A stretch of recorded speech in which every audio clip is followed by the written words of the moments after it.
Finding meaning and hope as a family caregiver. As you heard, I serve as executive director for a nonprofit in the Valley called Duet, Partners in Health and Aging. And I have been executive director for about 2 years now. Prior to that, I served as director of family caregiver services, something that I'm still very passionate about. It was a wonderful experience for me for about 5 years. So on occasion, you're going, as I go through our talk, you'll probably hear me use the word us. And that is because for about 15 years, I was very integrally involved in providing care for 3 people very dear to me: my older sister, my mother, and my father. All 3 of them were diagnosed with different forms of dementia. And so as I share with you today, it will really be kind of a blend of my professional perspective, but also my personal perspective. And I have found as the years go by, those 2 blur sometimes. But I thought it might be helpful for you to know that this is something that I have, it's the journey I have walked. And I believe that once a family caregiver, always a family caregiver. So I'm going to cover just very briefly a little bit about the organization I work for, and you would be welcome to contact us if we might be of help to you. We're very passionate about our vision, a community where every person ages with compassion, dignity, and hope. For 40 years now, we've been providing free of charge health and well-being services, support services for primarily seniors.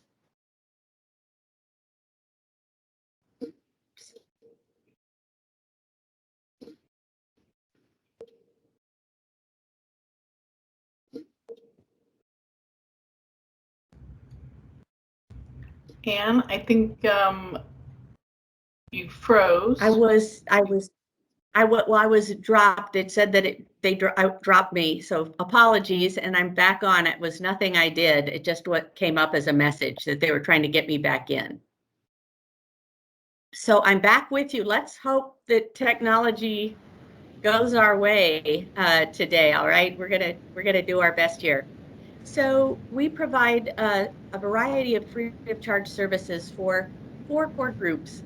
Homebound neighbors. So these are individuals who need a little assistance to be able to successfully remain in their home. They've lost the ability to drive. And we have about 500 trained background check volunteers who help neighbors get to doctor's appointments, get their groceries, those kinds of things. We support family cares. You are a big part of our support services through workshops, educational opportunities, lots of support groups, and finding meaning and hope, which is based on what I'm covering today. And we would love to have you join one of those groups to learn more. And then we support community nurses and start health and wellness programs in the communities. So that's a real quick overview of us, but we're proud that for 40 years we've offered these supports free of charge in the community. All right, this talk will not really statistics or data, but I think it's important to mention what some of the trends are for family caregivers in our country. As you will see here, the trends over the last 5 years, so this is from 2015 to 2020, more Americans are taking care of someone with Alzheimer's disease or dementia, up from 22% to 26%. And also, this one is really key. More Americans say caregiving has made their own health worse. That's pretty significant and something I think we all hopefully will be paying attention to in our own journeys. So that is not where I thought let me see here. Okay. So yeah, let me get back here. So I'd like to introduce you as we go along. I'm going to introduce you to several people. Dr. Boss, who is the authority on the work we do, but I want to start with a family caregiver. This is Don Cook and his wife, Trudy, his fair maiden. And I am introducing Don at this time because he's on this journey. He was on this journey for a long time. And for most of that time, he had no support, really in isolation. He never was connected to a group like a support group. He didn't know that there were resources out there for him. He really just went it alone. And it wasn't until he had to place Trudy in a memory care facility that he found connection through Duet to other family caregivers and support. And he became a real active participant at that point, and really spent a lot of time really looking at how to bring meaning and hope back into his life. And so what I would like to do is read to you. He found his voice through writing, and he was a real chronicler of his experience. So he wrote this little first chapter, The Troubadour and the Maiden, before he found any support and right after Trudy was put in memory care. Once upon a time, for that is the way all fairy tales start, there lived a happy-go-lucky troubadour who traveled the land, singing songs and telling stories and trying to do good to all he met. One day in his travels, he happened to come by a castle, and upon the ramparts he saw a fair maiden dancing. He was struck by her beauty and grace, and he was smitten. So he called out to her, and they began to converse. She told him how she had built strong walls to protect herself. Now the troubadour, not being a brutish sort, realized that the battering ram approach was not the way to win her heart. So he set up camp outside her moat, and he continued to talk to her. His hope was that over time she would come to realize he was no threat to her, and she would take down the walls herself and come out to meet him. And after some time she did. Together they built many bridges over the moat, and their friendship grew.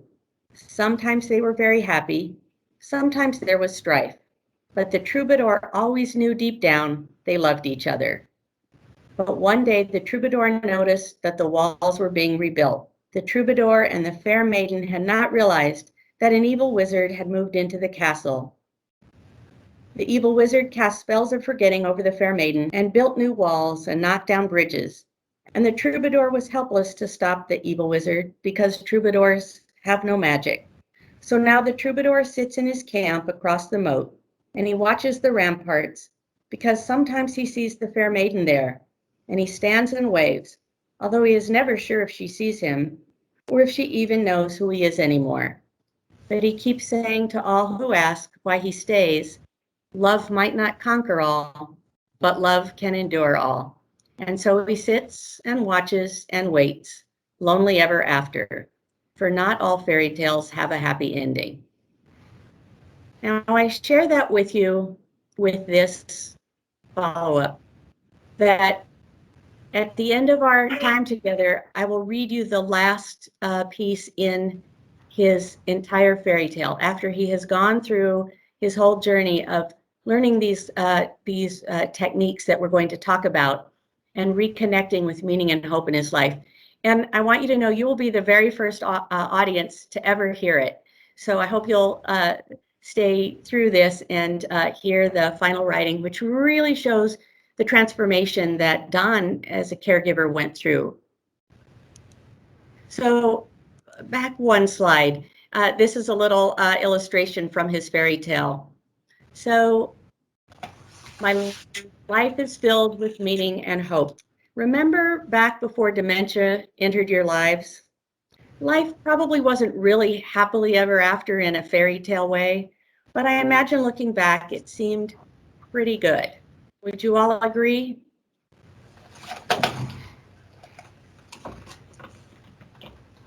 And then the world to Don and his fair maiden became this.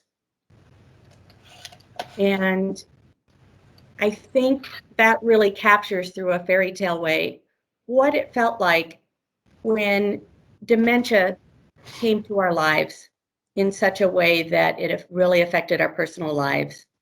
What about dementia do you think makes you feel like there's no hope? Does anyone have anything they'd like to share there?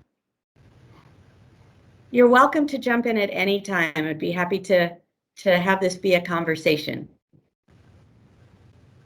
Well, let me share a couple that I can remember. One is the feeling of powerlessness. With my sister, I felt like I can't fix what is wrong, what her diagnosis is. So if I can't stop what's happening to my loved one, then there's no hope. That is how I saw the journey with her at the beginning. What was supposed to be has been taken from me. Or how about no one else understands what I'm going through. I'm all alone in this. Anne? Yes. We had someone share saying, loss of my world. Everything I know has changed. I've lost my loved one and he's still alive. Finding the loss of my world. So Nicole calling from Tempe Dental Care. I was just calling because I went over your treatment and saw that you still needed that crown done on the upper left side, and I was wondering when you wanted to get that scheduled. So if you can, just please give me a call at 480-730-5000. Thanks so much. Bye. All right. It may be helpful if everyone mutes so that everyone can hear. But yes, thank you for that. That's a very good example. There's an ambiguity to our losses, right? And that's what we're going to talk about here. So we wonder, if we can't return to happily ever after, might we be able to at least return to hopefully ever after, or a life that does have joy and happiness and meaning and purpose? So it's time to introduce you to a woman who is a national treasure to many, many family caregivers of persons with dementia. Her name is Dr. Pauline Boss. She's Professor Emeritus at University of Minnesota, and she is the foremost authority on dementia caregiver grief. So for caregivers caring for someone with dementia, that is what Dr. Boss has spent over 45 years studying. In the 1970s, she identified a type of grief that was previously never recognized through her work with families with absentee fathers. And she coined the term ambiguous loss to describe it. And again, really has put a tremendous amount of time, research, clinical work in on that topic. And it describes the type of loss that we caregivers face caring for someone with dementia. I'm going to read just briefly a couple paragraphs from chapter 1, where Dr. Boss, in her book, where Dr. Boss talks about this to give you, in her words, a really clearer understanding of what she means by this. Ambiguous loss is the loss that is unclear. It has no resolution and no closure. This unique and devastating kind of loss can be physical or psychological, but in either case, a family member's status as absent or present remains hazy. Dementia creates ambiguous loss. The duality of your loved ones being absent and present at the same time is confusing, and finding meaning or making sense of your situation becomes immensely challenging. Without meaning, it's hard to cope. It's hard to manage even your day-to-day responsibilities. Ambiguous loss ruptures your relationship as you knew it. What you had before your loved one's dementia set in and the way you were together is now gone. With dementia, something is definitely lost. You feel it, but no one comes to you, as they do after a loved one dies, to validate or support your loss. People even say things like, "You're lucky, you still have your mate," or "You still have your parent." But you know you don't really.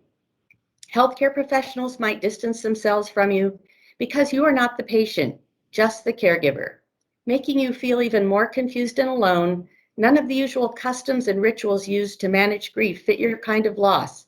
You are on your own in a limbo that all too often goes unnoticed or denied by the larger community.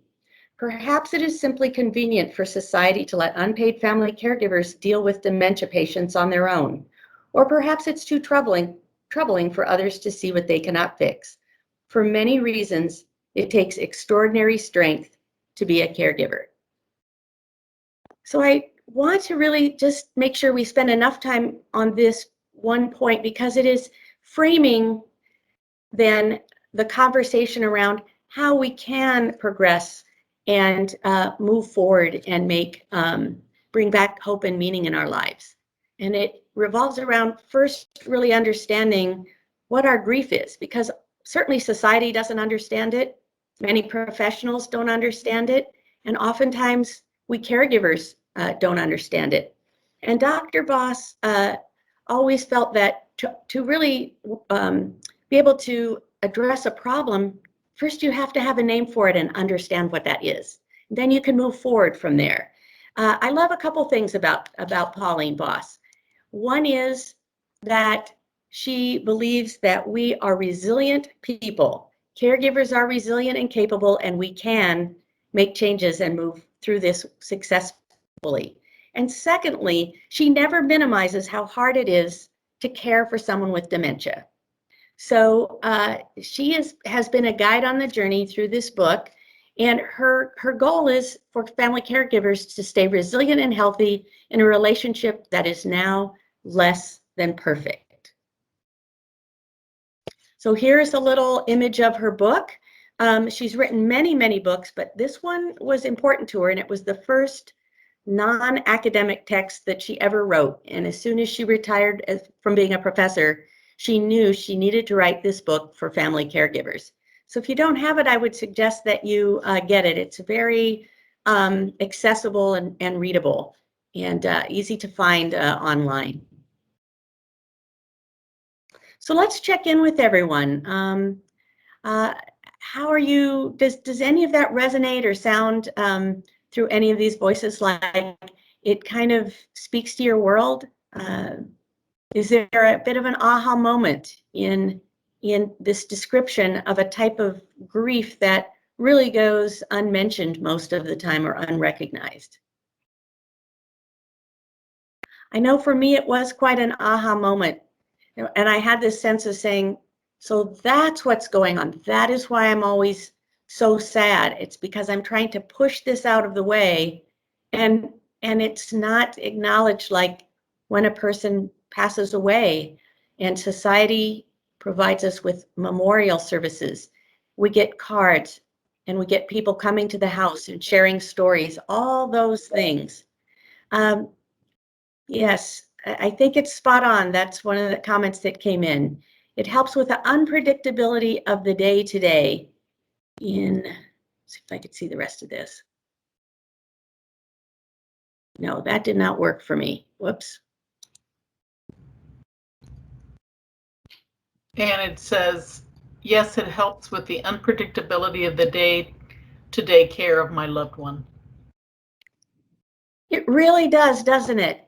For me, it just gave me something to hold on to, that, okay, well, maybe if I pay attention to this and some of the strategies to understand it and deal with it, then yes, that brought back some hope for me, just right then and there, to even know that there was a name for what I was feeling. I wasn't going crazy. It's just the nature of the ambiguity of the loss we're experiencing when our person is with us, and yet much of who made them who they were to us is gone or missing. So here are a few, I don't think we need to spend too much time more on this, but causes of ambiguous loss: our loved one is no longer the person they were, the loss of a relationship as it was before, and certainly it brings a loss of control. Our life, in an ambiguous life of dementia, is not something that we can easily control. And also, a lot of us had dreams for the future. Many of us were retiring, ready to visit the grandkids, travel, pursue our volunteer work or arts projects or whatever that may be. And suddenly our future has changed so radically, and all of that seems lost to us. And what we know about ambiguous loss is that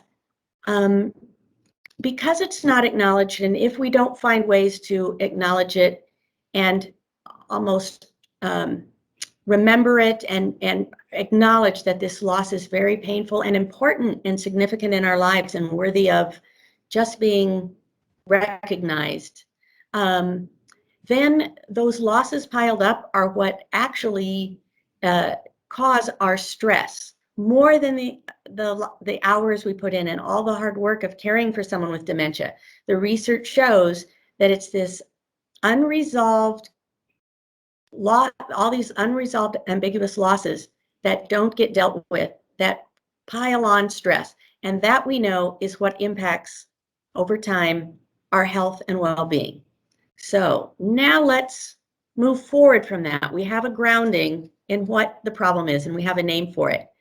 So we're going to go through some strategies, most from Dr. Boss, but just a number of things that, she gives us some great techniques, resiliency-based techniques to help us move forward.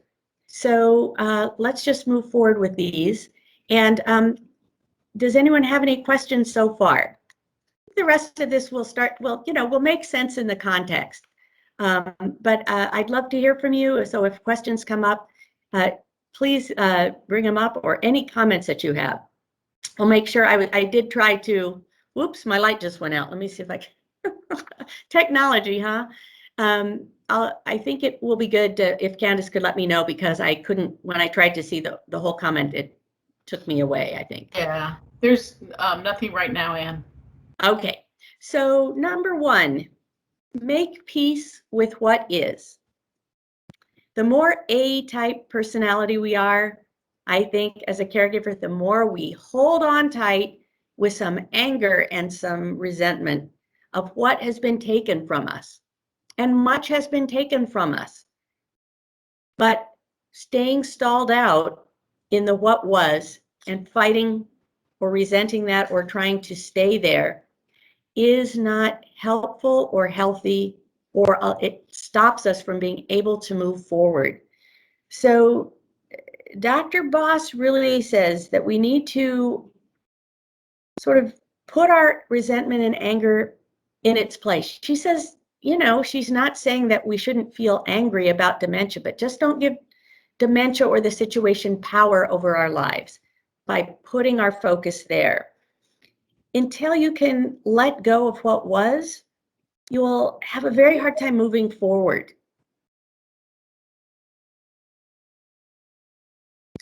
So that's just something to really think about and be thoughtful about, hopefully intentional about, trying to move forward and be in the present. And then we could start to learn to live with the ambiguity and look at how we can embrace the now, the present, and the good enough relationship. Another big one, and this one takes some time to stretch our brains around. Embrace both and thinking. All right, that's paradoxical thinking. And that means that we have to be able to, when we're working in the world of dementia, we have to be able to know that opposites can both be true. And how do you hold on to both of those in the same way? We are a very mastery-oriented culture, most Americans. There's a right way and a wrong way. It's yes or it's no. You're with me or you're against me. In the world of dementia care, that just doesn't work. Ambiguity takes over. And so Dr. Boss works to teach us how to hold two opposing ideas at the same time. And I think this is the hardest part, but it's so important to moving forward. So let me give you a couple of examples where we can accept that opposing ideas are both true. My loved one is here, and much of what made them who they are is gone. I am both a caregiver and a person with my own needs. I both wish it was over and wish that my loved one keeps on living. Maybe some people don't say that aloud, but many caregivers at some point feel that. I am both sad about my lost hopes and dreams and hopeful about some new hopes and dreams. Can you see the paradox in there? Can you see how those are both true statements in our world? And that by accepting and embracing both of them, we're better able to address and cope with the day-to-day roller coaster ride that we are on. Any thoughts from anyone? Candace, let me know if anybody has a. Yeah, and we have a comment said, yes, this is often hard to wrap my mind around. It is hard. I still have to think about it. We had a caregiver who's participated in the video series that we put together that follows, and it's Dr. Boss sharing all the chapters of her book with real life caregivers. And she said, you know, and I love this. I loved what she said. She said, you know, this is really hard thinking for us. This really stretches our brains. And she said, I think it has given me a real appreciation for the hard work our loved one is doing, trying to do the hard work with their brains to be in this world and making it through a day. And I really love that. And I thought, you know, that was a very sensitive thing that she said. And then she said, she says to Dr. Boss, you know, I don't think I've exactly gotten to where I can juggle opposing ideas, but at least I recognize them and I'm trading off now. And I think that that's the place maybe we start. Maybe we're in one camp for a while, then we jump into the other. But I do encourage you all to, you can do this right around your home. Just think about it. Make a little list of some paradoxes in your life and how to change your thinking from very black and white to both and. It's stretching our ability to live in the gray. Doesn't come easy. I love this one. We need to learn to let go of perfection and accept good enough. And look at this precious picture. The lampshade's crooked, the blanket's not perfectly neat. None of that matters. It just doesn't matter. I have had caregivers in my support groups who were totally stressed out because they'd walk into their mother's room and see dust on the surfaces and their mother was always neat and tidy, or food stains. You know what? Learn to let go of that. Let go of perfection. If you can accept the good enough, you're much more likely to be able to see those blessings that are there. They may not be huge, but there are many blessings, and you will find them and they will become part of your most cherished, precious memories.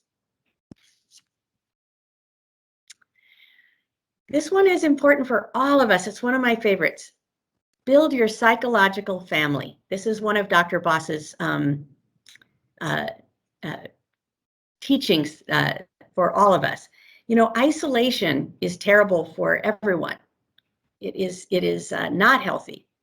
And also, many of us have families. Maybe we're lucky. Maybe we're one of the few caregivers who has that family that is all in harmony and all pitches in and everyone jumps in. We're all caring together and it's very kumbaya. I didn't hear that too much in my support groups. Oftentimes there were no family members around to be able to help. Or the family members who were around were saying, no, you can't spend money on respite care. You know, that's taking away from my inheritance. You know, just really, really unhealthy things.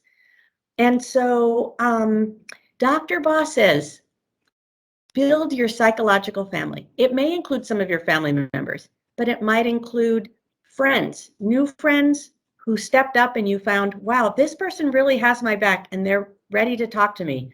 Or members of a support group who are fellow travelers and get your journey. They can listen and understand, and they can also help pull you out if you start to derail and go down a rabbit hole. So this would be your family of your heart and mind.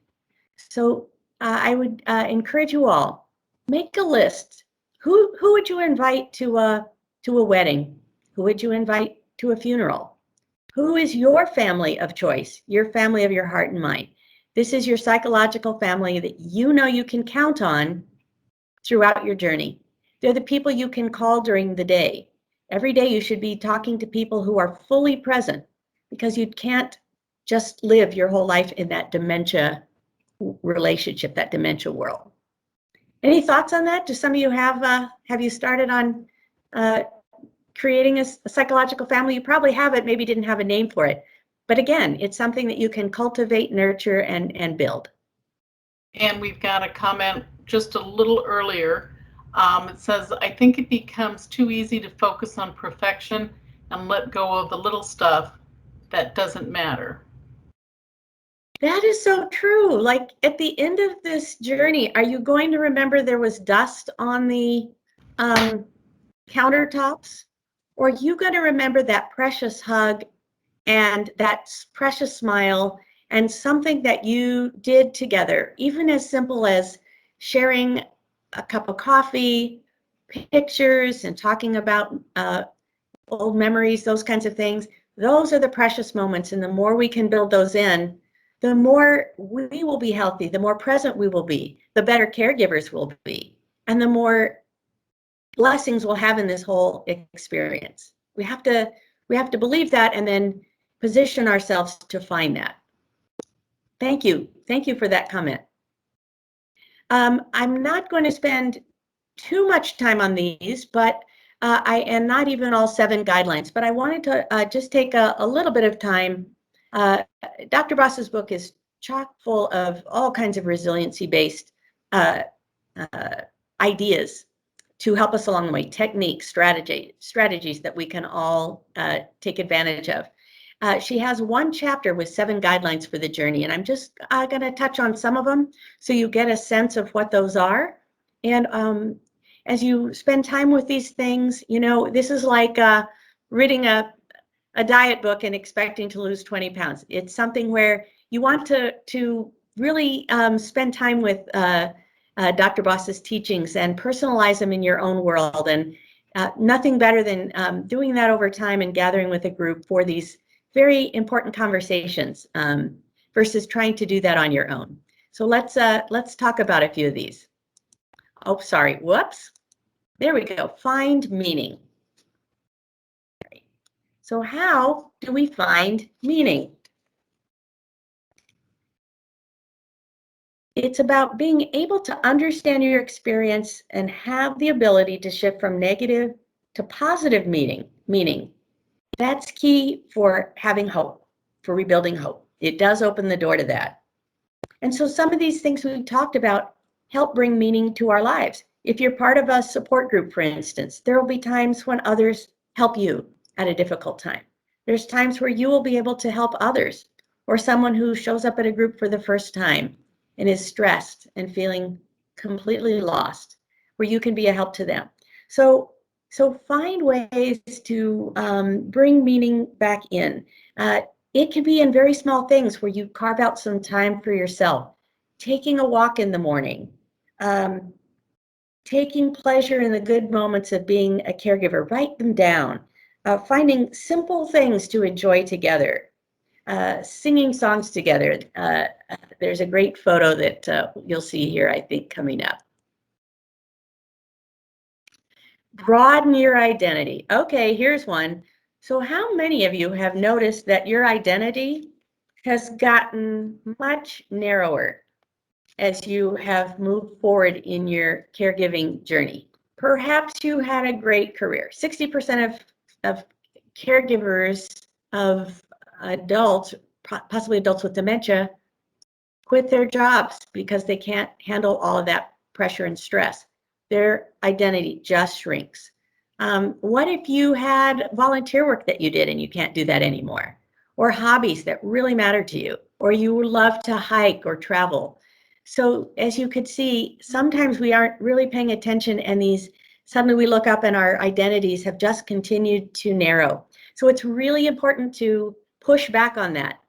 Be mindful of it and try to keep stretching your identity out and not be just the caregiver.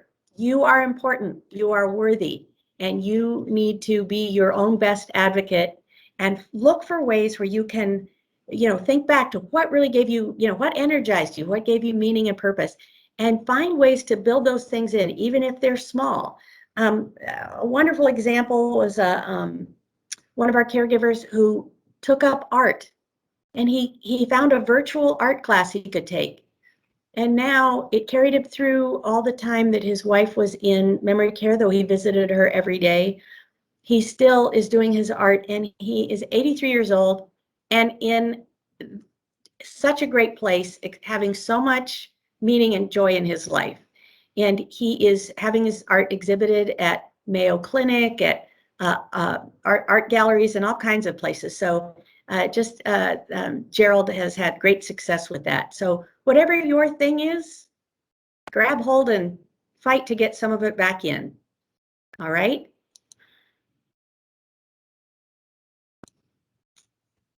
All right. Manage your mixed emotions. So has anyone experienced anger, guilt, sorrow, frustration, laughter on your caregiving journey? Well, I certainly experienced all of those, and usually it was by about 10 in the morning. Oh, yes, I feel guilty when I want this to end. Thank you very much for sharing that. It is the next thing I was going to share about. Guilt, more than almost anything, takes control of our emotions. And Dr. Boss has some very important things to say about guilt, because especially for women caregivers who are emotionally based caregivers, as opposed to men who typically are managerial caregivers, we feel guilty if we even try to step away. We haul it around with us in ever-growing, bigger pieces of luggage. So here's what Dr. Boss has to say to you. Normalize the guilt. Everybody experiences it on their journey as a caregiver, because we can't deliver perfection. We can never be perfect. And we do take on all this guilt. So she says, normalize it and put it in its place. Don't let it take control over your emotions. Don't let it have power over you. That is wasted energy and time. Set it aside and step around it. And know that every single one of us experiences it, but we can't let it win. We can't let it take over. So it's okay to feel it, but know that it's a natural part of this, and try to push it off to the side. Is that helpful to you to hear that perspective from a world-renowned authority? I hope so. It's worked very well. It worked wonders for me, and it wasn't really that hard to do. So I hope you'll all keep that in mind. Thank you for that.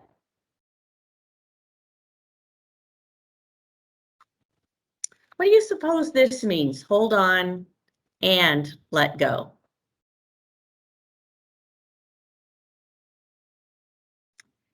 Well, what it means from Dr. Boss's perspective is that sometimes all we know how to do is hold on, and we have a harder time with the letting go while our person is with us.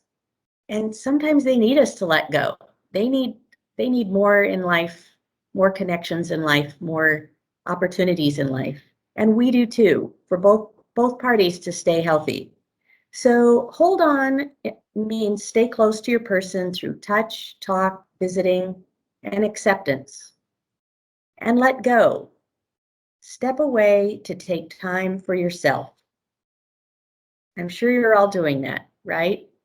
Just make sure you do that, somehow fit that in your life and find time for it, and fight for yourself, and know that you're the one who has to champion your own health and well-being, and you are worth it. You are worth it. You've stepped up and taken on some pretty hard work. So fight for yourself as well. So it's just taking that time. It can be small bits of time where you just step back, do a little meditation, take a little nap, let someone else in to help you. That is hugely important. A lot of family caregivers think that they have to be the one to do everything, that no one else can do their job or do it as well. Well, maybe they won't do it quite as well, but maybe they'll also do it better once in a while to just add variety for your person's life. So be open to that and helping to bring that in, that opportunity, to see it as an opportunity. And imagine new hopes and dreams. So to do that, again, we must do our best to make peace. You don't have to accept it, but whatever word you want to use, make peace with the new reality, with what is. And then you can imagine what can be. So really work to develop your imagination around this. If you spend time really imagining what your future could look like and opportunities that you could reconnect with and how they might be different, but you could visualize yourself doing them, traveling with a friend, perhaps instead of a spouse, or having more time with your children if you're caring for a parent, or, pursuing whatever it is that makes your world meaningful and joyful and complete. It does help not to wait.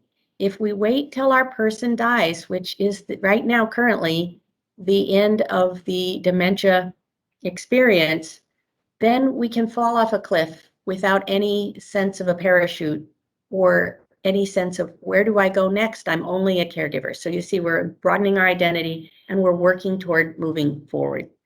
So whatever it is that you like to do, try to find a way to do it. And then we're right near the end here, but make sure you make happiness. I just love this picture because this is a woman who's caring for her mom with Alzheimer's, and she's singing into a kitchen spoon. And they make time every day to sing in the kitchen and dance. This is where being vulnerable comes in. You don't have to be the best dancer, the best singer to find joy in your relationship. And find those moments. It will be very precious to you down the road. Be sure you stay connected with resources and support. We're rich with them here. If you need help connecting with them, you can check in with Candace, you can check in with me, whoever you want to connect with, and we will know how to guide you and help direct you where you should go. And then here's a perfect example. Spend time with Dr. Boss. We started doing the book as a book club with our family caregivers in our support group, and found that there was a way that was probably better, and got a grant, and we were able to bring Dr. Boss to Phoenix, and we had money for creating a series of professional videos where she is sitting with real life, very diverse array of family caregivers sharing these lessons. And so we created this series, a discussion format, where you spend time with other caregivers and you process all of this. You have a chance to watch her, learn from her, and then have really rich conversation. We have found that we have had more than 500 family caregivers of persons with dementia go through this. And in the survey responses, 97% said it definitely lowered their stress level and was very helpful to them. We are now able to offer it virtually, and we see some in-person groups showing up around the valley. So if you're interested, you could connect on our website or just give me a call and I'll get you connected. It's all free of charge. And, it may be very transformative for you. Could be very helpful, okay? So I hope you'll give it a try. Take time to breathe. One of my favorite 1-minute breathing exercises is just sit in a chair by yourself, and as you breathe in, say, I've done my best. As you exhale, let go of the rest. Inhale, I've done my best. Let go of the rest. And in a minute's time, you're going to feel calmer and more at peace. I think there was a question. Have caregivers found any? Candace, can you help me out with what that question was? Yeah, it's caregivers found the guidelines to be successful. One to be more successful than another. Yes, there's more than what I've even shared today. And I shared the ones that mostly resonate, but I will tell you, it's a very personal journey. For some, most everybody gets it. We need a psychological family, and we need to spend time with other people. We must be in community. We must have supports, and we must let go of this death grip some of us have on holding on to our anger about what was, and stepping in the world of ambiguity and stretching to embrace that world and be more in the moment. Again, as you read the book, even you will find that some seem to resonate more than others or fit in your world better. And it really helps to go through the Finding Meaning and Hope program. And does it help to go through the Duet program even when the person, I'm sorry, Candace, I can't read the rest of it. Yeah, they're asking, does it help to go through the Duet program even when the person with dementia has died? Yes, we have had many, many people, because they still need to understand and know what was really going on in the world. It can still help them move forward even after they face that clear loss of death. This can be very helpful to them because their world has been very different than folks who've just lost their person to a clear loss without all the ambiguity. So yes, we have many, many caregivers who ask to come even after their person died, and even some who come back and say, I need my Dr. Boss tune-up. Can I jump in again? And we say, absolutely, come on back. So yes, I really encourage you. I think you'll all find it to be just something very different. It's not about how you care for your person, it's about how you care for you. And it frames things in such a new, fresh way that I hope you'll do that. Okay, and find your blessings along the way. This is my wrapping up here, and by that I mean look for the small, beautiful gems that you find along the way. One caregiver kept a blessing journal. Many of them do that. Another, every night she and her husband wrote down 3 good things that happened during the day. They did it together, and then they kept them. It was a really cherished ritual for them. And another wrote blessings she found in caring for her mother on small pieces of paper. She put them in a big jar. And when she was having a really atrocious, awful day where she saw no blessings whatsoever, she'd reach in, grab a handful out, and read them. And it would remind her. It would be that reminder that indeed the blessings will be there. And she just has to know it's just a bad day. And choose courage. This is a Brene Brown quote that says, courage and vulnerability are not opposites. Courage requires a person to be vulnerable. And if you can bring that vulnerability to your relationship, if you can dance and sing with a cooking spoon, whatever you can do that brings some joy and meaning and closeness, do that. Be vulnerable and be courageous. You are courageous. You stepped in to something that takes great courage. Anne? Yes. We've got a comment. Someone says, this has been very affirming. Even hearing things again is important. Lowering stress levels is the key.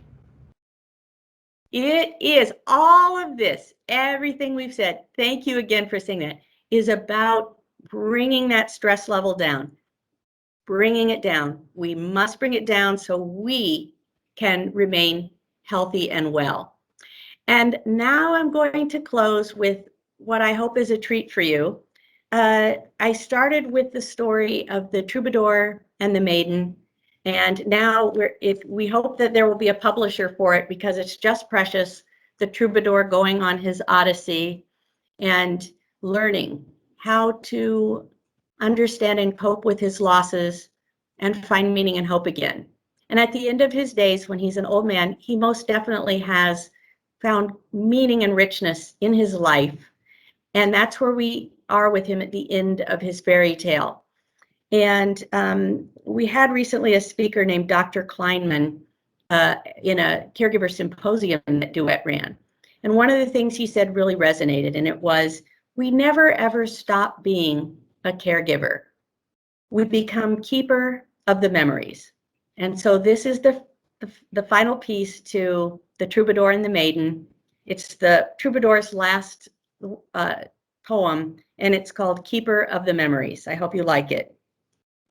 Tell me again your stories of the things that you've been through, the good times and the bad times and the people that you knew. When age robs you of some details, you can put your trust in me to remember those things for you, whatever they may be. For I have taken on this job, keeper of your memory. Tell me about your childhood, all the places you called home. Did you keep in touch with family when you set out on your own? Tell me about your heartthrob, the first time you shared a kiss. Was it all you had imagined, or did it somehow miss? Was your life one filled with wonder? Did you find a place to shine? Will the world be somehow richer for the things you leave behind? Talk of all that you remember of your life before today, the things that made you who you are, before they slip away. And when you've gone and left us, and others come to me to tell them things about you, your stories will come easily, for I have been the one who was keeper of your memory. I will tell them what you told me of the lessons that you learned, how plans are often led astray by life's many twists and turns.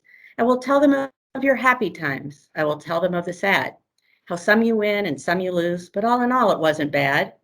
I will tell what you remembered of the people that you knew.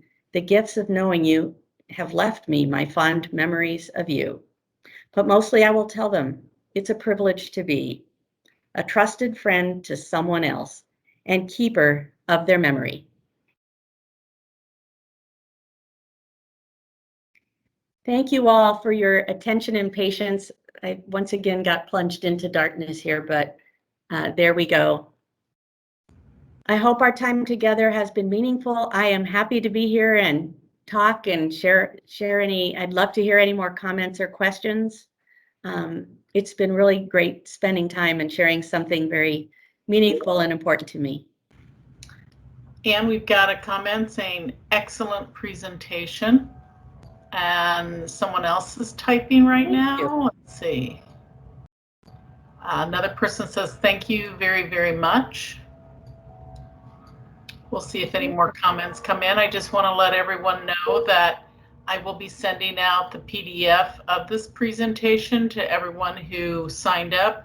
I'll also be sending out a link for the recording of this presentation in case anybody came in a little bit late or you know someone who missed it, they can watch that. So I'll be sending out that information later. Well, thank you all. I truly appreciate this opportunity. Anybody have any last thoughts or questions or comments? It's a lot to cover, a lot to take in. It's worth it though to spend time with this precious information. It really will make and can make a difference if you just sort of give it that chance and embrace it. And we'd love to have you, as I said, be part of our group. Whether you read the book or not, or just reading the book is also a great place to, and then you may want to have more conversation and community around it. And I would just encourage you all, you can look back through the PowerPoint slides and pick something that you think, all right, I'm going to give a little time to this, and that's going to be my starting point to kind of change directions and be more in the moment and be able to once again have meaning and hope in my life. Thank you, Anne, for a great presentation. No additional messages, so that concludes our presentation today. I'd like to thank everyone for joining us this afternoon, and please enjoy the rest of your day. Thank you. Have a good day, everyone.